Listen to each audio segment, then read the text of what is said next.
তুমি রূপ তরঙ্গের তোলা দেওয়া বাতাসের সঞ্চিত আহরণ।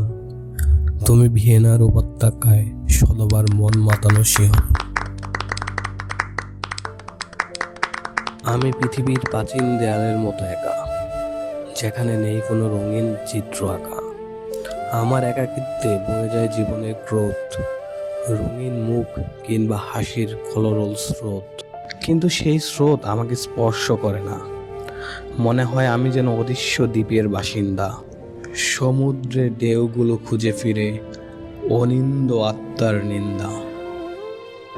সকাল থেকে সন্ধ্যা আমার ছায়াপথ আমি খুঁজে ক্লান্ত অনাগত। আমার মন প্রাণ সবই যেন বিচ্ছিন্নতার গানে উদ্যত। কথার শব্দরা ঝুলে, শুধু থেকে যায় নিঃশব্দের শূন্যতা। আমি তাই পৃথিবীর কাছে এক অবদ্ধ নীরবতা।